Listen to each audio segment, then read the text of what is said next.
I was raised on 80s movies. Maybe I was raised by 80s movies. There was Gremlins, Back to the Future, RoboCop, Ghostbusters. There was one 80s movie that always stuck out as a realistic goal. That was National Lampoon's Vacation. I'd never be a cyborg or travel back in time, but I could drive across the freaking country, stopping at different roadside attractions, sleeping in weird hotels. I could end the trip at Wally World in California. Later on, I learned that Wally World wasn't exactly real, but Disneyland was, and it'd be a more than suitable stand in. I may not have understood all the jokes and one liners that came from Clark's 2 week cross country vacation with his family in tow, but I understood there's got to be something special to hitting the highway and seeing what's out there. But then life hits you. You grow up, you start working, you find that affording a trip like that is about as realistic as becoming Robocop or saving New York City from a giant marshmallow. There's college and jobs and pets and houses and every other responsibility that comes along with being an adult. Driving from one end of the country to the other was just about as make believe as any other story. It just wasn't happening. Flash forward 40 years after Clark's famous road trip. I was 43 now. For what it's worth, Chevy Chase hadn't even turned 40 when Vacation first came out. I was happy enough with my life. I'd long ago come to terms with my non cross country trip existence, and that was okay. I had two good kids, a decent job, more than a decent house. I was content. Content leads to comfort. As great as that sounds, life's got a way of rearing up and kicking you down when you get comfortable.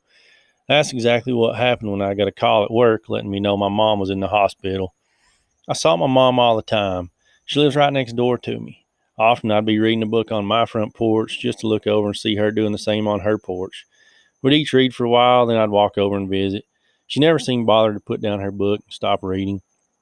She had health problems, though. She'd had them for a few months. She always overcame whatever was wrong. This felt like it'd be no different, but I left work and headed to the hospital to see her. She seemed okay at first, but the more she talked, the more I could tell this was a little different than the other times she'd been in the hospital. She could speak well, but some of the words didn't make sense. Turns out she'd had a stroke, but I kept telling myself that people have those all the time. They do. People pull out of strokes, and they're okay. It had to help that she got to the hospital right away. She even walked in the freaking hospital unassisted. She'd be okay. She was always okay. But she was not okay. There wouldn't be another chance to be okay either.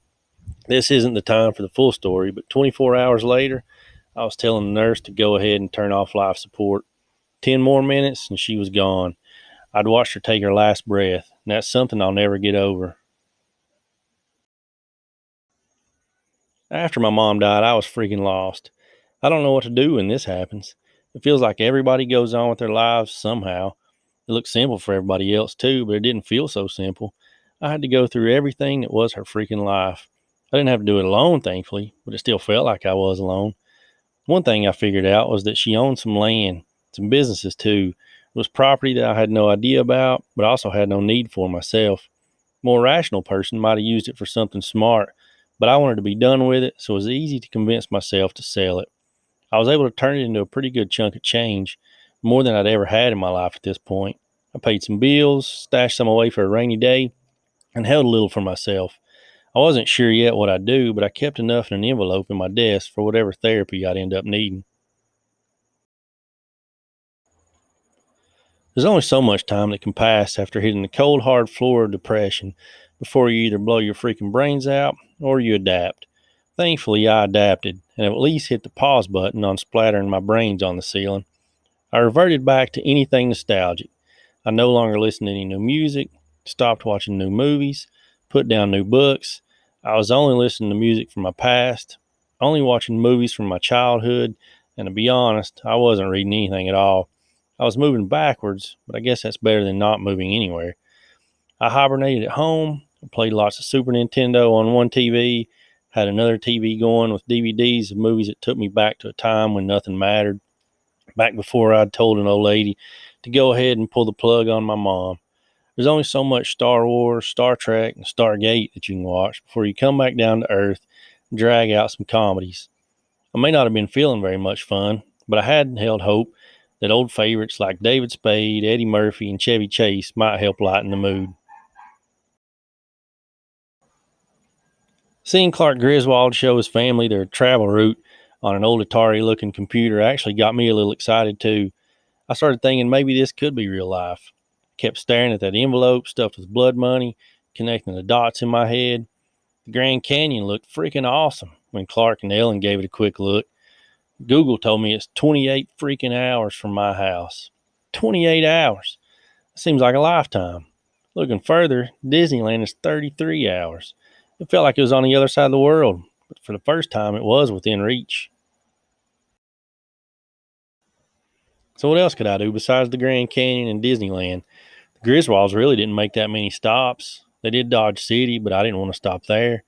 Clark mentioned the second largest ball of twine, but they didn't go see it. I don't even know if that's real. I had to get away from the John Hughes masterpiece and see what the internet could show me. I was able to find list after list of all kinds of weird attractions, museums, statues, just unique sites. Things were starting to take shape, and all the planning had taken my mind off the gun and the bullets I'd hidden away. Okay, so now I've got a list of sites for the trip. I actually have a whole freaking notebook with stops broken down by each state. I've got no idea if I have too many stops or if there's not enough, but it feels like I've got a good start. Fast forward a few more weeks, I've got the dates off work, a whole freaking month. Plus, I've got a rental car lined up. Thought it was the best to put all those miles in somebody else's car when it wasn't mine. So I rented a small SUV. Should be pretty good on gas and give us plenty of room. I've decided I'll just take my son, Charlie, on this trip. My daughter, Claire, she can barely stand to be in the car with me for more than 10 minutes. Can't imagine how miserable she'd be if she were stuck with me for a month. So it'll be me and a 16-year-old figuring this out together.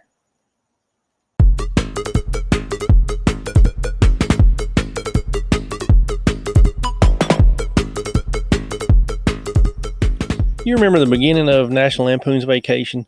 Clark and Rusty go out to pick up the Antarctic Blue Super Sports wagon with a CB and optional rally fun pack, but instead he got the Wagon Queen family truckster in metallic P.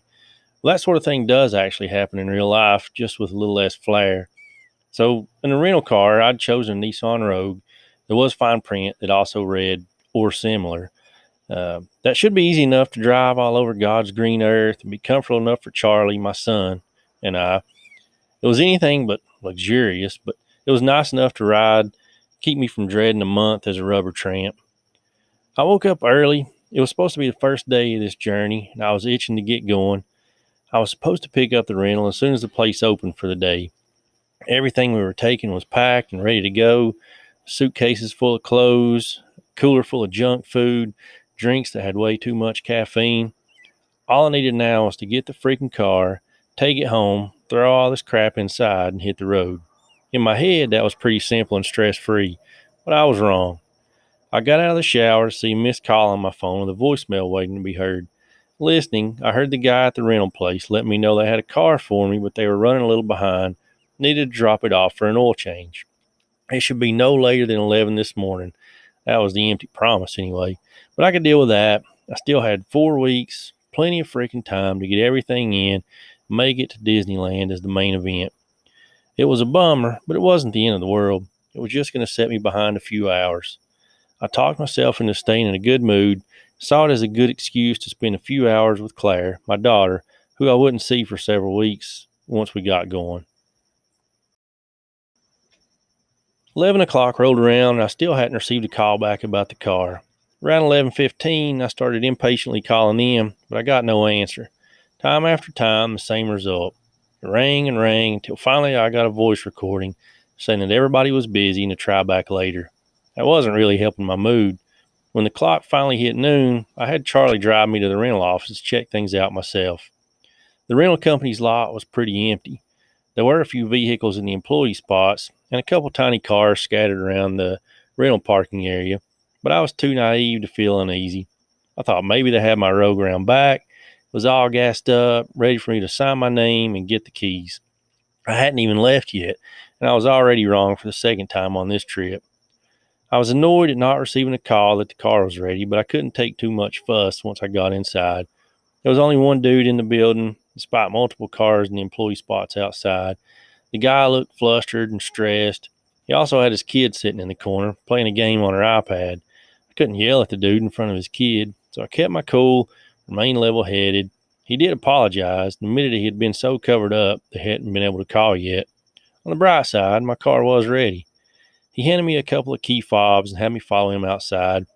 I hadn't even noticed that the fobs had Jeep written on them, big silver letters. He was excited as he talked up how cool the car was. I was still expecting the same car that my mom used to drive. It was something I was fine with, not exactly something I considered super cool. It still hadn't registered in my brain that something was off, even when he stopped at this huge freaking lifted Jeep Wrangler. And then he opened the door so I could look inside. "What do you think about driving a Jeep?" he asked. I was really trying to be nice. I told him it was cool, but I asked if there was anything else.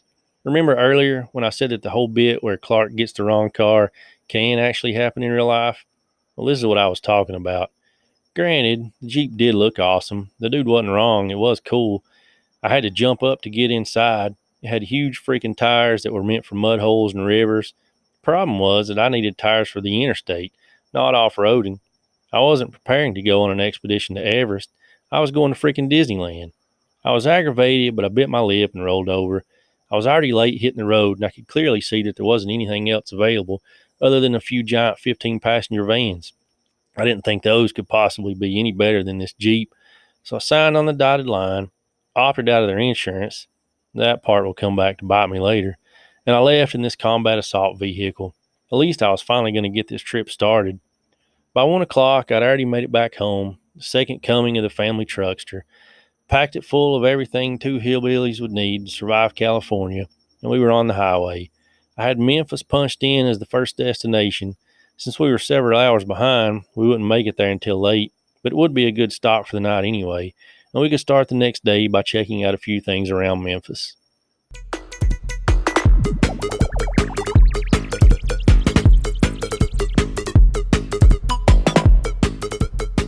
Memphis has some pretty cool stuff, or at least stuff that looked cool to me when I was planning this trip. We got up early to finally get some stops in, besides just gas and bathroom visits. First, there was the Crystal Shrine Grotto. It's this weird concrete cave in the middle of a cemetery. It was built almost 100 years ago. Inside, there's artwork and sculptures telling different Bible stories. It felt like walking onto the set of a silent film era Indiana Jones movie. Next, we paid a visit to the Lorraine Motel. That's where Martin Luther King Jr. was assassinated in 1968. Outside, there's old cars, and there's a wreath hanging at the spot where King stood at the time when he was shot. These days, it's no longer a motel, it's a museum. It's definitely worth stopping when you're in Memphis. Everything was really going well so far, but there was one more stop I wanted to make before we got back on the interstate: the Memphis Pyramid.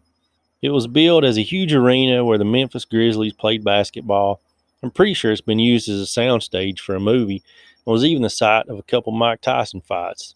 But these days, it's a mecca for rednecks as the largest Bass Pro Shop in the world. I haven't been fishing in years, but I couldn't pass up the opportunity to visit a giant pyramid with a pond inside.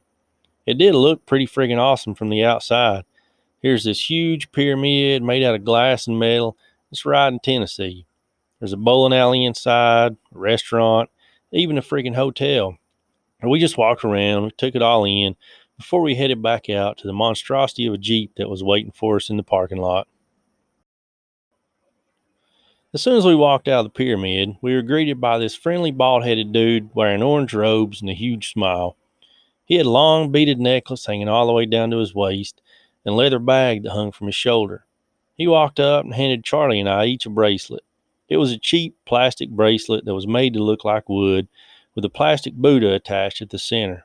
Now, Buddha isn't my thing, but it was weird and looked cool, so I thanked the dude and started to walk away. Then, this man grabbed my freaking arm, all while still smiling this warm smile. "Donation?" he asked, while still holding on to that smile. All right, I don't mind to give the friendly dude a couple bucks for this dollar store bracelet, so I reached in my pocket and pulled out a $5 bill. "More?" he said, as he still smiled and held my arm. Well, things were getting a little awkward now, but I didn't want to be a jerk, so I pulled out my wallet and passed him a $10 bill. 10 frickin' bucks for these bracelets. He was still smiling as he gestured for another. It was getting more and more uncomfortable at this point. I think I'm being held up by this little dude. No wonder he's smiling. He's out here ripping people off. "How much?" I asked, getting a little nervous. "All," he said as he nodded towards my wallet. So far, everything seemed to harken back to National Lampoon's Vacation. This was straight out of the scene where Clark gets held up by the mechanics who fix up the family truckster somewhere outside of Monument Valley. At least this guy wasn't also the sheriff of Memphis, as far as I knew. I didn't want to cause a scene in front of the big pyramid, but I also didn't want to give this guy any more money for his cheap trinkets. The problem is that I'm not going to fight the guy. Heck, he'd probably win anyway. At least he hadn't threatened me with a wrench yet. Thankfully, most of my cash was stashed away in the luggage in the Jeep. All I had left in my wallet was a 20. It turned my stomach a little, but I was ready to get away from this Mortal Kombat looking dude and get out of Memphis, so I handed it over. He finally let go of my arm, bowed politely, and flashed his smile one last time before he turned away to chase down an older couple who had just walked outside. Hopefully, they weren't falling for a scam like I did. The moral of that story is just to avoid these little monk dudes at all costs. They're phonies. At least I can get back on the interstate, even if my wallet is lighter than it should be. It's late, but I can get a few hours down the road before stopping for the night. Our next destination is close to 6 hours away, but I can knock part of that drive out tonight before finding a roach motel for some sleep.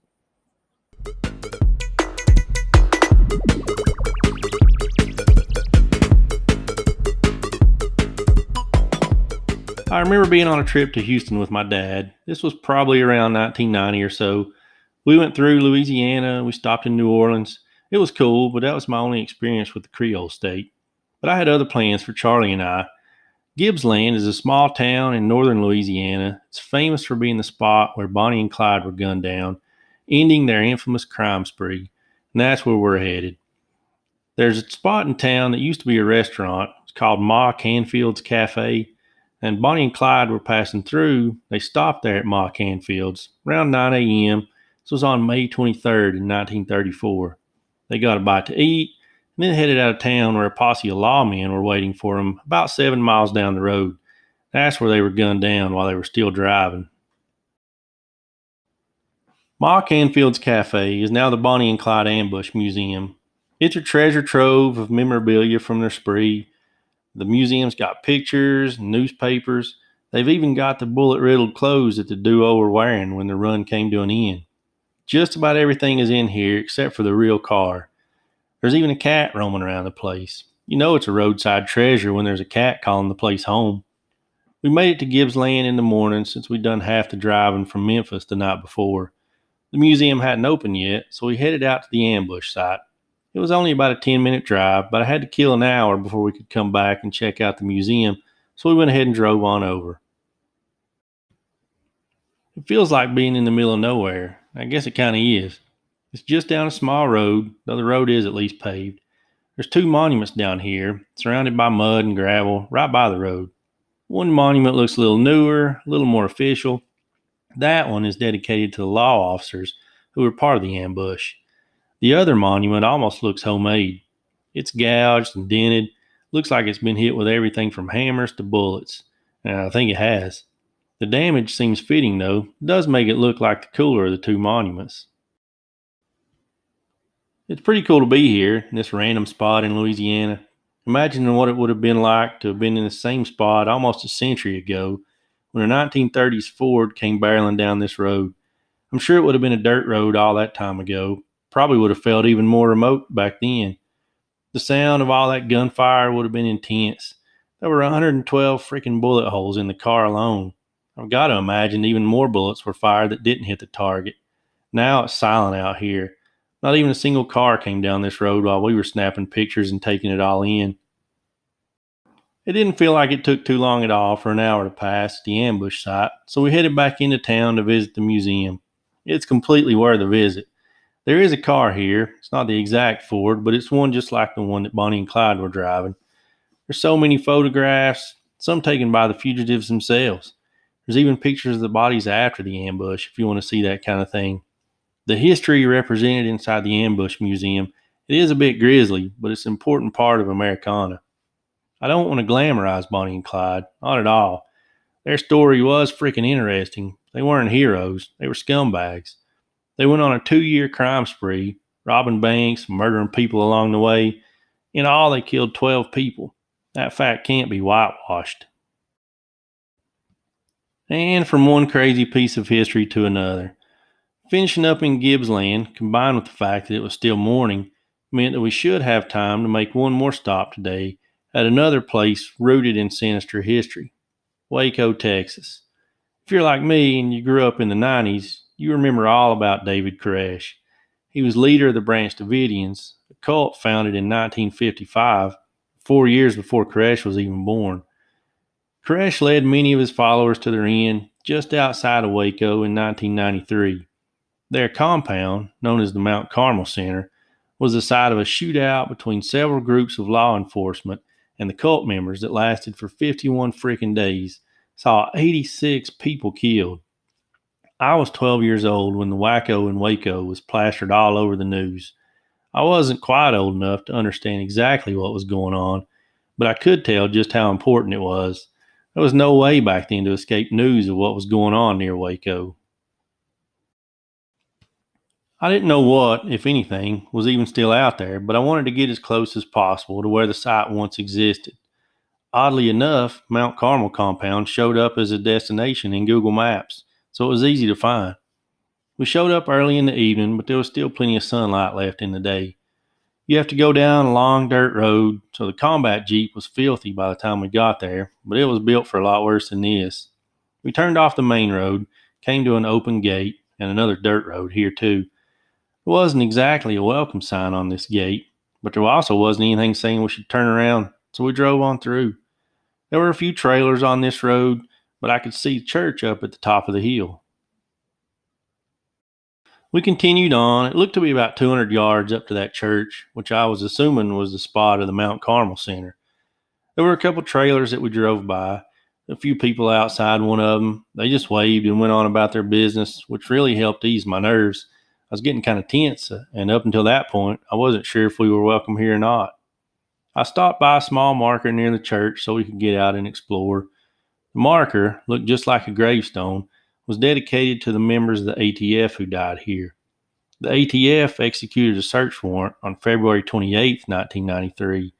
That's the event that kicked off the 51-day siege and cost the lives of 4 ATF agents. Beyond the ATF memorial, we checked out the church.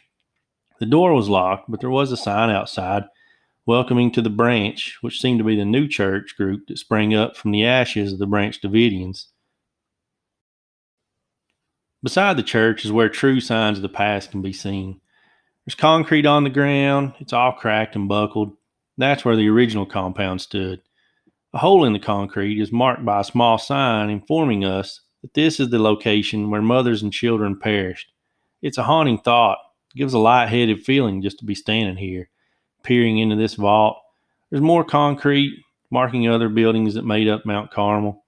The church covers some of this, but others can be walked on, tracing the footsteps where the psycho David Koresh himself once walked. Walking a little further leads to a large concrete swimming pool. Originally, this is where the Branch Davidians would have swam for fun when David allowed it. Now it's half full of murky water with a foul smell. That doesn't mean the pool is completely lifeless, though. There are a few tiny fish in the water, and a handful of flowers have burst through a crack in the side of the pool. It's too hard to get beyond the past to feel serenity here, but you could almost feel this being a pretty place in another lifetime. There's a path that leads down away from the pool, down to a flooded bunker that was destroyed all that time ago. It doesn't take much of an imagination to hear the chaos that occurred here. Part of the bunker included an underground school bus, buried under orders from David Koresh, to be used as an escape shelter. That bus was crushed by a tank, cutting off an escape route that might have saved several lives. It's hard not to break just by standing here. One final path took us down to another memorial. This one was in honor of the Branch Davidians themselves, the ones who lost their lives here. Name after name recorded in memory of those who trusted Koresh to the very end, including many children. Some of those were fathered by David himself. His name is also included in the memorial, though he wasn't listed as the man he was remembered to be. The memorial is marked with his birth name, Vernon Wayne Howe. David Koresh was so full of lies, even his name was fiction. As important as it felt to come to Waco, I was relieved that we'd seen all there was to see. That meant we could leave this tragedy behind and head for Dallas, leaving one tragedy behind for another, but I couldn't go through North Texas and not make a stop in Dallas. Dallas is less than 2 hours from Waco, but the sun was already going down, so I decided to get a room in Waco and get out of town first thing in the morning. I might as well get gas too. I can fill the Jeep up tonight, be ready to ride right on into Dallas in the morning. I pulled into one of those random, no name gas stations. I prefer the big truck stop gas stations like Love's or Flying J. Those are usually fairly clean. They've usually got some kind of hot food, and they do a pretty decent job at keeping away most of the backpack wearing drug peddlers that frequent my own small town. This wasn't Love's. Heck, it wasn't even Come and Go. The only sign this place had was dimly lit, said gas. But that'll do for now. I can fill up and find a nearby hotel on my phone while we're stopped. While I was filling up, Charlie walked inside to use the bathroom. There was an old lady sitting on a bench right outside the door of the gas station. She was somewhere between 45 and 90, probably leaning more towards 90. The wrinkles on her face were so deep that I guess she probably kept her cigarettes in one of them. I saw her say something to Charlie as he walked by, but I was too far away to tell what she said. He totally ignored her like he does everyone else anyway, so I couldn't judge anything by his face, but I didn't think too much of it. I finished pumping gas and got back in the Jeep. Charlie came out of the gas station just a few minutes later. This time, the old woman got up with the help of a cane. Even though he's well over twice her size, she grabbed his arm and he froze. I wasn't sure if she was trying to pull some joke or if she really was crazy, but I pulled the Jeep away from the gas pumps and drove closer to Charlie over at the front of the station. She was still holding his arm. He would have easily been able to pull away from her, but he was too polite no matter what the circumstance was. My window was down and I could hear her saying that she's going to take him home with her. I still couldn't really tell if she was joking, but even if she was, it was already to the point of being uncomfortable.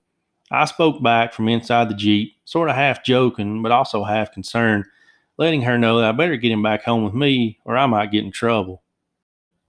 She let go of his arm and raised her cane. This definitely wasn't a joke, and at this point I'm realizing that definitely isn't a cane. It's a really long crowbar. Thankfully, Charlie had enough thought to get back in the Jeep when she let go of his arm. I locked the doors, rolled my window up, started backing up when she hurled that freaking crowbar like a drunken javelin thrower. Thankfully, she didn't have enough strength for it to become a missile, but it still hit the windshield, took a nice chunk of glass along with it. Crowbar slid down the hood as we sped away from the gas station, taking a thin line of paint off as the gas station disappeared in the rearview mirror. After all that, I might as well drive to Dallas tonight. Wasn't going to fall asleep anytime soon anyway.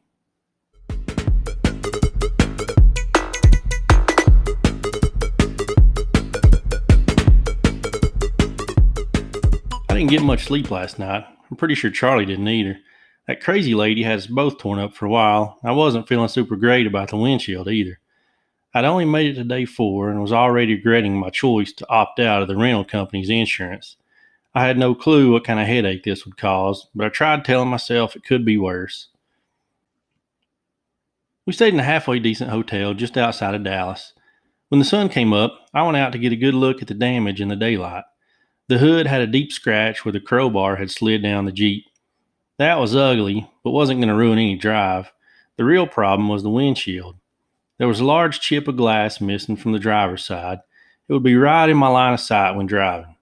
A spider web of cracks spreaded from the chip, but most of those were tiny. Only 2 cracks really worried me. They were about 3 inches long. Still, I would be able to see out, so it's not going to stop the trip, but it sure was going to be a reminder of that old lady for the next several thousand miles until we dropped this thing back off at the rental place in Virginia. We got ready and drove downtown to Dealey Plaza. The event that happened here occurred before I was born, but it was still well known to me.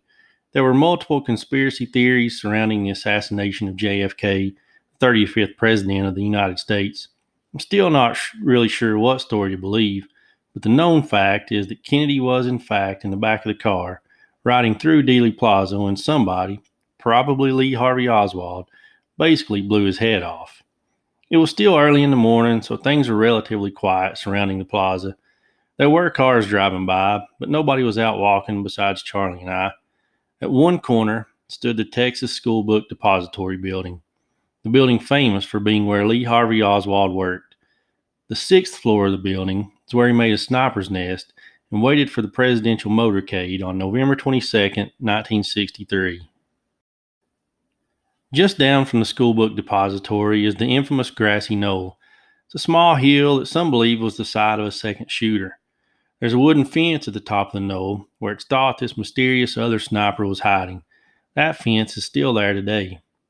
There's an X painted in the middle of the road to mark the spot where JFK was shot.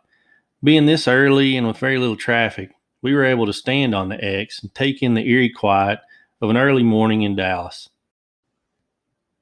The feeling wasn't quite as heavy as being at the Mount Carmel site the day before, but it was still easy to feel the importance of this small X in the road. It was a lot to take in, especially after what happened last night when leaving Waco. I didn't want this trip to completely revolve around so much evil, but we did have a few more stops to make in Dallas that linked back to our visit to Gibbsland a few days ago, the graves of Bonnie and Clyde. Both Bonnie and Clyde were from Dallas. Bonnie spent time here as a waitress. One of her regular customers went on to become a lawman and was part of the posse that gunned her down. She was raised here by her mother and had dreams of becoming an actress. Clyde was a petty criminal who ended up behind bars in Waco at one point. He committed his first murder while in prison and was said to have come out a changed man, but not in a good way. Someone who knew Clyde said that he changed from a schoolboy to a rattlesnake while in prison. When he was freed, he began his well-known crime spree with Bonnie and a handful of other criminals. Now, they're both buried in separate cemeteries in Dallas. Bonnie is in a nice cemetery, buried alongside her mother, while Clyde is in a rundown cemetery that I'm not even sure you're supposed to visit. He shares a grave with his brother, who is also in Clyde's gang. It's not that I want to make stop after stop revolving around tragedy, but who knows when I'll get the chance to come back through here. I have to take this advantage to see as much as I can, but now that I've seen these graves, I can get back on the road and get out of Dallas.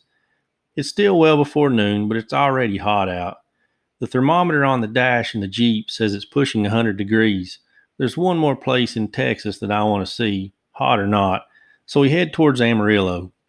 It's about a 6-hour drive from Dallas. I can make that while the sun is still out. I guess I could slow down and get to Amarillo in the morning, listening to the George Strait song as I pulled into town, but I'm not patient enough for that, so I'll head there this evening and eat at the famous Big Texan. As we drive off, my eyes go right back to that crack in the windshield. It looks like it's growing. I can't decide if it's my imagination, but I was remembering it being about half this size last night. I tell myself that I'm being paranoid, and we head northwest. Making a few stops after Dallas for gas and bathrooms put us in Amarillo around 7 p.m. It wasn't dark yet, so we headed out to something I'd seen online, Cadillac Ranch. It's a spot in the middle of a field where 10 Cadillacs are buried, hood first, in the ground. The cars have some age to them. They range from late 40s models up to the early 60s. They've been buried here since 1997. Before that, they spent 20 years buried a few miles away. Besides the fact that 10 old Cadillacs buried in the ground looks cool on its own, these cars are improved by being covered in graffiti. It's allowed, basically even encouraged, to add your own spray paint when visiting. It's like a Route 66 rite of passage. There were a few people here adding new paint as we pulled up along the dirt road. We parked behind an RV. I hated driving this Jeep, but at least it wasn't a giant tank like an RV. The Cadillacs are about 100 yards from the dirt road. It's impressive to see even from this distance. I like this kind of weird stuff, and this is a welcome sight after the other stops we've made over the last few days. You can smell the spray paint before you ever make it to the Cadillacs.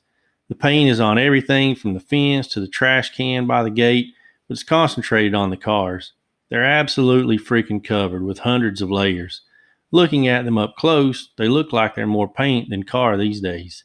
It's as if the cars could melt into every color ever imagined. It's one of the coolest things I'd ever seen.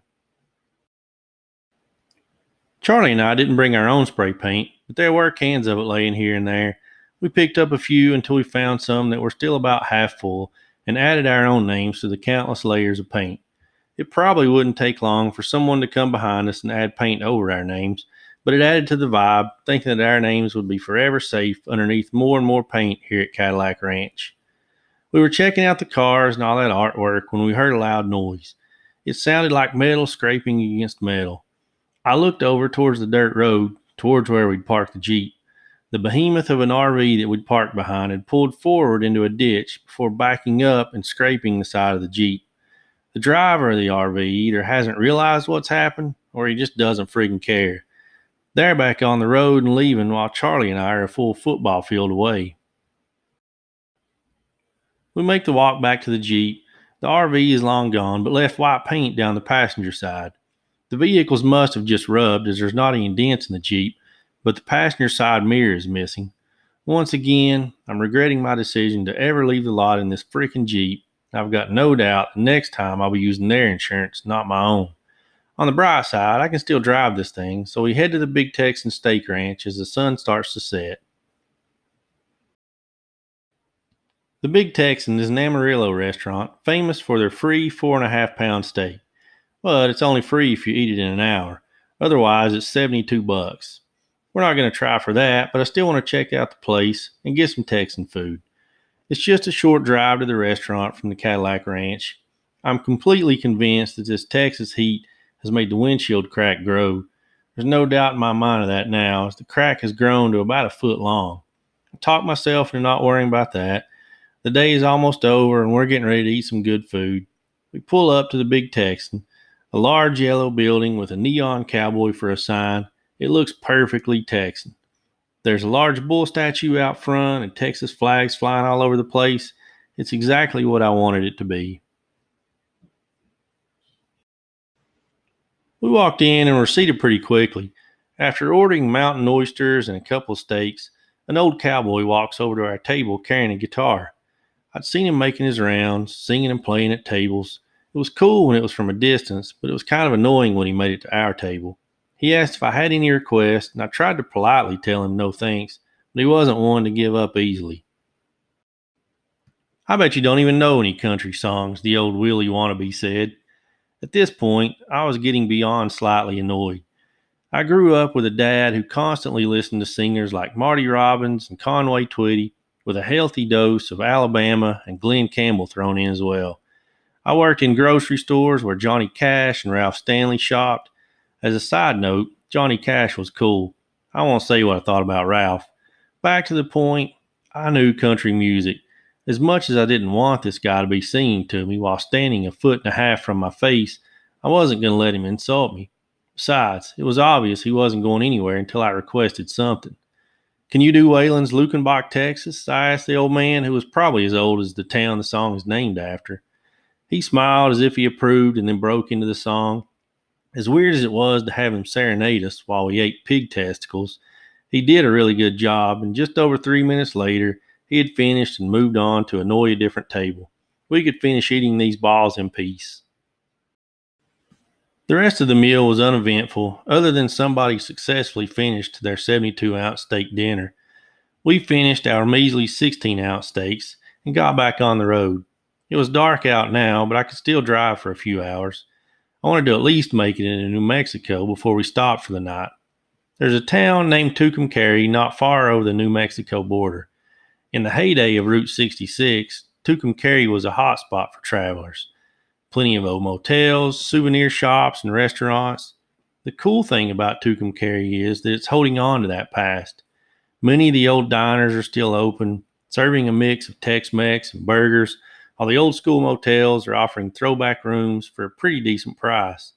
I'm guessing Tucumcari must be popular, since most of the vintage motels are booked up for the night, but I did get lucky and find a room at one for just 40 freaking bucks. It was pretty late by the time we pulled into the hotel. There was a separate building for check-in. The door was locked, but I rang a doorbell, and a few moments later, some dude in a bathrobe came to let me in. He had a cigarette in his mouth, but at least it was unlit. I'm pretty sure I woke him up, but he was friendly enough. He got all my info before telling me the room number. These days, hotels usually give you a card to get in your room, but this place had real keys. I haven't had a hotel room with real keys in years. It felt charming, which would also be the best word to describe this room, the most PG word anyway. There were two beds, but only one was a real bed. Charlie took that one. I slept in a fold up portable bed, but it wasn't the worst thing I've ever slept on. There was an old window air conditioner that kept the room at a sultry 94 degrees. The window itself had a blanket in place of a curtain, but it worked well enough to keep the light out. There was also a small window in the bathroom. This one had no glass, just a screen and broken blinds. At least the air coming from this window felt better than what was coming from the air conditioner. I guess this is what you get for $40.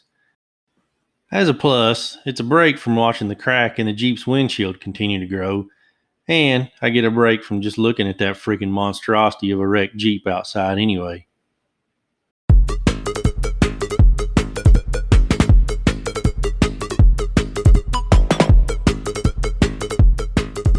We crawled out of bed early the next morning. I think Charlie slept okay. I slept as good as could be expected when spending the night in a bed left over from the Civil War. The room had cooled down a little bit overnight, but it was still way too warm for my taste. The shower worked well, so I can't complain about that. At least I could be feeling clean, even if I was also feeling like death. We got the Jeep loaded back up and hit the road. We were headed for the Grand Canyon, but still had a long way to go. Most of this day would just be driving and getting to Arizona. I'd kept noticing the crack in the windshield growing more and more. It had now spread the length of about half of the windshield. As I drove, I'd come up with a plan to get some super glue to cover the crack, hopefully stopping the spread, but at the very least, maybe it would slow it down. We stopped to fill up and get a couple of gas station hot dogs. You know, the ones that are rolling behind glass, but really out for anybody to touch and breathe on. Those can be a lifesaver when you're in the middle of nowhere and there's not even a McDonald's within 100 miles. I also picked up a tube of super glue, only it wasn't super glue. It was called super glue, but it was spelled SOOPERGLOO, super glue. I was desperate for something though, so this off brand gas station junk would have to do the job. Before we got back on the interstate, I coated the crack in glue. It dripped down the windshield like slime. When I finished up, most of the bottom half of the windshield was covered in this stuff. I was hopeful that this crack had met its match. There was one thing I hadn't considered about the glue: bugs. Frickin' bugs. 20 miles after leaving that last gas station, there were already a few dead bugs mashed into the superglue. 50 miles later, and it was becoming kind of funny. By the time we'd gone 100 miles, the glue had become a graveyard with more dead bugs than I could count. There were plenty of dead flies and a gnat, a couple butterflies, countless fat bugs that had exploded in multiple shades of yellow and green. When I had to stop for gas again, I tried scraping them off, but they wouldn't budge.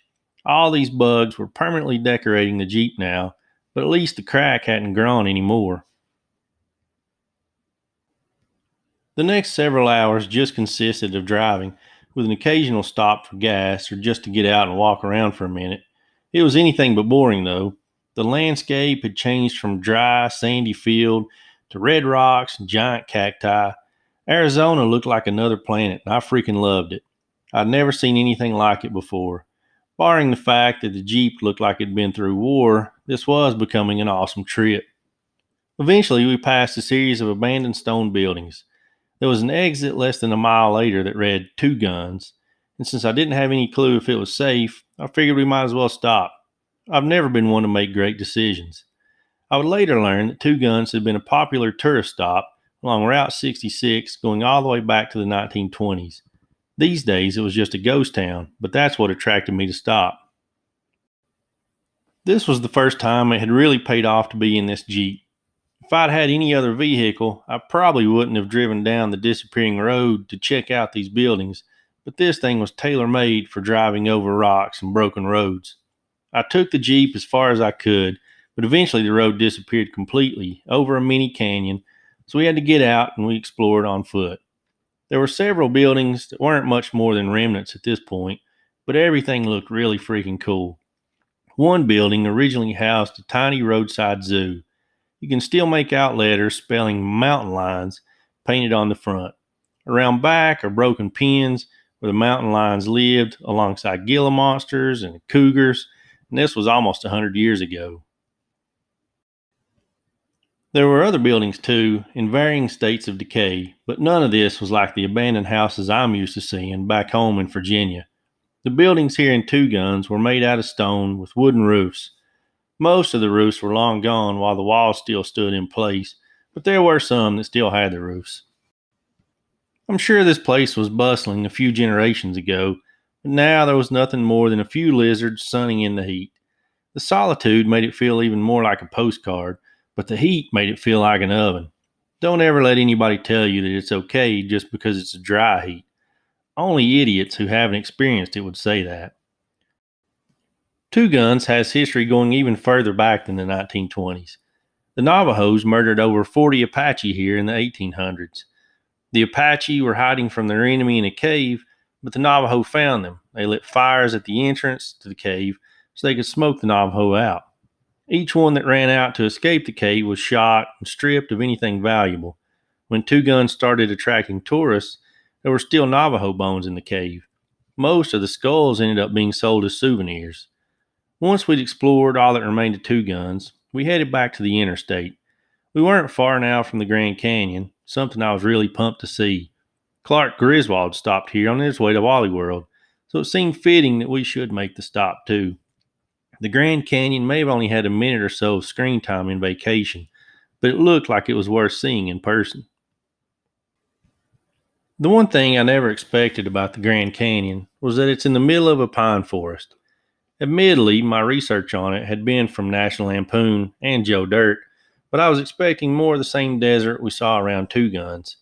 I also expected waves of extreme heat, but that wasn't the case either. The temperature dropped quickly as we got closer to the Grand Canyon. It was probably 15, maybe 20 degrees cooler once we did get there. There was even a touch of snow here and there. The other thing I didn't expect was just how awesome the view was going to be. Pictures and movies don't do the place justice. It's indescribable. It doesn't look real, but it is so real it's right in freaking front of you, and it's everywhere. It looks like it goes on forever, with colors that you just don't expect to see. The sky seems infinite, but so does the scar left in the ground by the Colorado River. It's something that really should be seen by everyone before they die. The crowds were concentrated in the same areas, with most people staying pretty close to the visitor center. The views there are worth taking in, but the best views are just a few minutes further along the rim. There are spots where you can walk right over to the edge. No fence, no railings, nothing to hold you back from falling to your death. You could walk right up and jump over, completely alone. No one would suspect a thing. You'd just be gone. There's another reason to avoid the visitor center area at the Grand Canyon besides just the crowds. There's a dedicated spot near the parking lot for people to share their dumb ideas and protests. Somebody was handing out literature to join their cult while we were there. Surprisingly, they weren't getting any takers. It seems like more people are here to view the giant canyon than to read brochures from the smiling lady trying to get new recruits. Besides the cult recruitment center, everything about our stop at the Grand Canyon was great. Charlie did ask if he had to get out of the car when we first arrived, but I'm pretty sure he was impressed once he finally saw the canyon. It was too late in the day to make it anywhere else once we left the Grand Canyon, so we just headed an hour down to Williams, Arizona to stop for the night. We'd be getting up early and should finally cross over into California sometime tomorrow.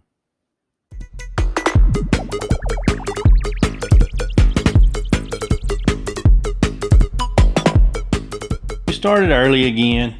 My brain hadn't adjusted to the time difference yet. It was 5 a.m. here, but 8 a.m. back home, so I was already up and ready for the day. Having the extra time helped convince me to take a detour off the interstate and drive through the Arizona mountains, following old Route 66 a little more closely. The highway got more and more narrow as it wound its way through the hills. I wasn't sure exactly what we would find, but I knew we were still headed west, so I kept following the signs telling us we were on the historic Mother Road. We rarely saw any other cars, but the scenery was some of the coolest I'd ever laid eyes on. The desert wasn't red anymore, it was darker brown with big gray boulders and short round bushes and donkeys. Yeah, that last one's kind of weird. I'm used to seeing wildlife back home. We've got deer and turkeys, even get a random armadillo sighting in Virginia these days. but I never considered donkeys to be something I'd pass while cruising the back roads. But that's exactly what we came across in Arizona. I pulled over to get a closer look, and before I knew it, one of them was staring straight into my driver's side window. Charlie had already hopped out of the Jeep to get a closer look, so I figured I'd do the same. Found myself surrounded by these burros. They seemed okay to be petted, but they were a little pushy.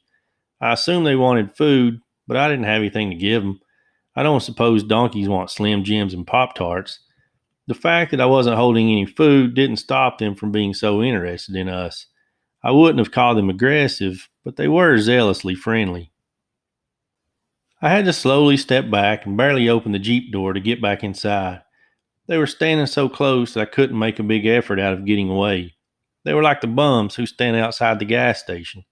Once you make eye contact with those bums, it's too late, and it was also too late with these donkeys. The big one wasn't happy that I got back in my car without giving any handouts. He turned and kicked the side of the Jeep, and they all slowly trotted away. Now, there was a cracked windshield, a missing mirror, and a nice big dent. Nobody was going to believe a donkey did it. My hatred for this Jeep never ceased to grow. We got moving again, continuing westward on Route 66. We did pass more wild donkeys, but I wasn't dumb enough to stop for them anymore. We made it about 20 more miles and came to a little town called Oatman. It looked like it was straight out of the Old West, except there were cars parked all along the wooden sidewalks. If you took away the cars and the tourists, it would look like you walked straight into a movie set. Oh, and there were more of those wild donkeys here. The city donkeys seemed to be a little better about ignoring people. These donkeys probably got their handouts without trying so hard. They were just walking around, living their best life, and using the bathroom all over the place. You got to watch where you're stepping in Oatman. 100 years ago, a couple of prospectors struck gold in Oatman, and it became a boom town. There was a point in Oatman's history when it was the largest producer of gold in the American West. Those days are long gone. In this century, it survives on tourism. People come here now to see the donkeys and take in some Old West vibes. I'll admit, it is really cool and worth coming to visit. There's no doubt that it's a tourist trap. That isn't necessarily a bad thing. After leaving Oatman, we headed back to the interstate.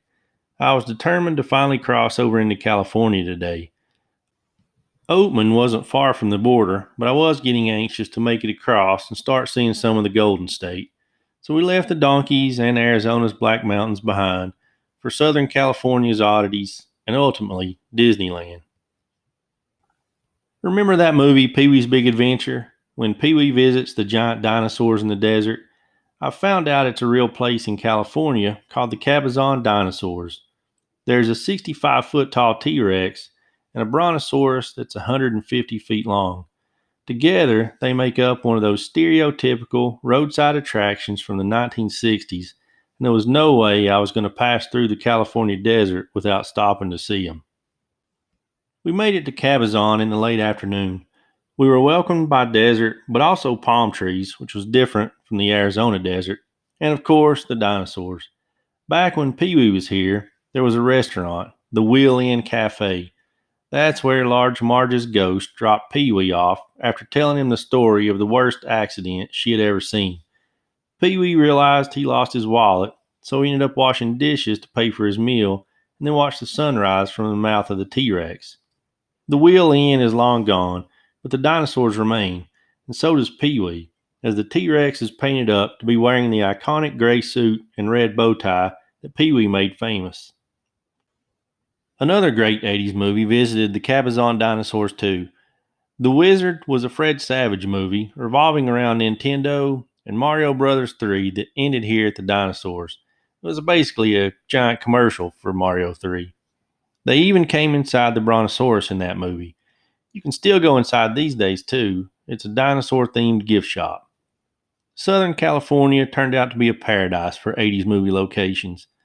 Besides the Cabazon Dinosaurs, we stopped by the mall from Back to the Future. This is the spot where Doc first shows the DeLorean to Marty, the same location where Marty gets chased by the terrorists, getting the DeLorean up to 88 miles an hour and travels back to 1955. We also got to see the Santa Monica Pier, This is where Chevy Chase is first confronted by Tim Matheson in Fletch, setting up the plot for the rest of that film. It's also the end of Route 66 after its beginning all the way back in Chicago. And finally, to cap off the first day in California, we went by Pee Wee's house from the same movie that shows off the Cabazon dinosaurs. It felt right to check it out after starting the day in Cabazon. These days, the house isn't decked out with all the crazy yard decorations that Pee Wee set up, but it's instantly recognizable as the house where he and that freaking bike lived. After a long day of wild donkeys and 80s film locations, we ate dinner at McDonald's. I know, why come all the way to California just to eat at Mickey D's? Well, this is the oldest one that exists. It's basically a big burger stand with a mini museum attached. I couldn't pass up the opportunity to eat here and also see an original Mac Tonight costume from the 80s. All in all, it was an awesome first day in California.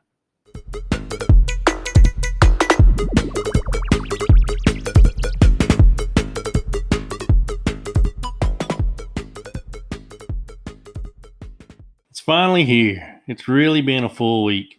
A full freaking week of watching the Jeep destroy itself all across America. A full week of seeing the landscape change from green to red to brown and back to green. We'd seen places that looked like movie sets, places that really were movie sets. We'd eaten lots of McNuggets, burgers, even some pig balls. All that was cool, but today was the day for Disneyland. At least for the next 14 hours or so, we're going to walk our feet off, ride everything we possibly can, and forget about that freaking Jeep. Tomorrow will be a new day, and I can start wondering if it will hold up on the trip back to Virginia. But for the next few days, the monorail waits.